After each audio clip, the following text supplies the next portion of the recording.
And we're back. Hi. Relationship psychiatrist Dr. Laura Dabney, relationship coach Joelle Brandt. Hello. And we're continuing our chat on toxic relationship patterns. This is a good one because people come to us and say, something's wrong with my relationship. I'm unhappy with it, but they're not able to say what's going on. Yeah. Except for maybe, some details here and there, but they're not able to see the overall picture. Correct. So, right. So we're always encouraging you to, I think people call it coming out of the weeds, stepping above the weeds and looking in, what's going on. Yes. So last week was sort of our one. The intro. Intro to issues. Intro to issues, right. Basically, aggressive patterns are toxic. Now we talked about constructive aggression being boundary setting. But then last week we talked about destructive aggression, which hurts a relationship. And just briefly, those are criticizing, helping when you've not been asked, controlling something, trying to get someone on the same page as you, not letting someone be on a separate page. So today I said we were going to talk about something that's less obvious, and that is passivity. Yeah. I mean, how many times have people come in and say, well, I just let him have his way because then there wouldn't be a fight. It's just easier. And I say, is this easy? You haven't described one thing that's easy. Or they get their way, but then you're so angry and then it manifests in a different way. And that's destructive passivity. Mm-hmm. So a lot of people think passivity is kind and will get people to love you. If I just let everybody have their way, they're going to love me so much. But it never happens. It doesn't work that way. So there is constructive passivity, and then there's destructive passivity. And I have people look at me when I say that, like I've got two freaking heads. Right? Like when we say the Browns are going to win the Super Bowl, right? That's that kind of stupid statement that does not work. Let's think about it for a second. Your poor husband. My poor husband's a Browns fan, so we're going to move along. We're in the season of in the bargaining season now. It's the season of hope. Now we're in the bargaining. If they would only, if this. Oh, so you mean how I say, as long as Saquon doesn't get hurt, it's okay for the season for my Giants. Yes, something like that. Okay. And then, I don't know if you do, but he goes into the capitulation phase, which is around Thanksgiving, the mourning, the grieving. It's not going to happen. And then I'll get there. We switch to the Patriots games and ride through the Super Bowl. Okay, wait, I have to reel us in. All right, so sorry guys, football, we can talk about that for hours. So when it comes to the passivity, yes, what would be the biggest one that you think that people don't realize is like the destructive passivity? Right. So the destructive passivity tends to be giving into something when you don't want to. Okay. You're pretending, lying, shall we say, that you're okay with going to the in-laws for the 600th Thanksgiving in a row. Okay. When you don't really feel that way. Okay. All right. So this is not a good thing. The destructive passivity I always compare to, like, if you're going down a street and a child or an animal's in the road and you just keep on walking, right? And there's a car coming. All right. So that's just something bad's going to happen. And you just kept walking.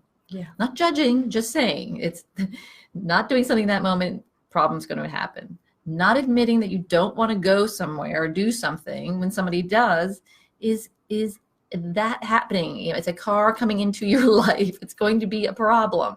Either, and you brought this up already, either that resentment of having to do it is going to make you blow up at some point or do something passive aggressive. That's where that comes from, by the way. Or your partner is not going to think you're lovely and kind and the best thing in the whole world. They're going to think you're not interested, never involved, don't care.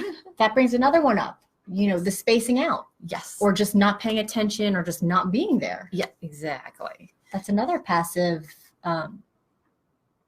Destructive, passive. We get this confused too.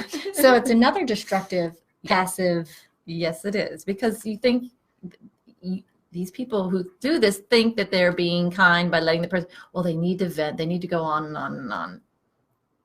No, they may need to, but you do not have to Do this. Yeah. And if you think the other person doesn't notice that, you're wrong. And that's the car in the intersection, people. And what's the third one? Well, alcohol abuse, substance abuse in general is another way of disappearing. Yeah. Right? Because you aren't there.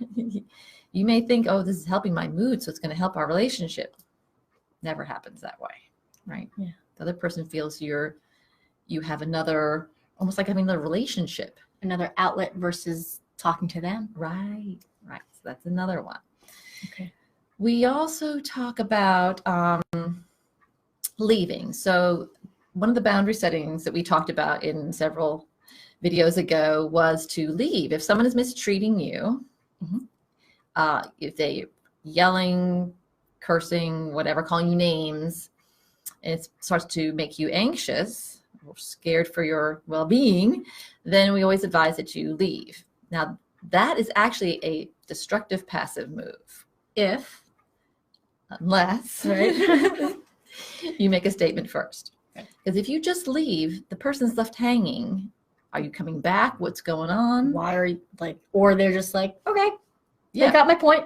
Yeah, right. Or they think they won. They think you're in agreement. We're back to that. Yeah.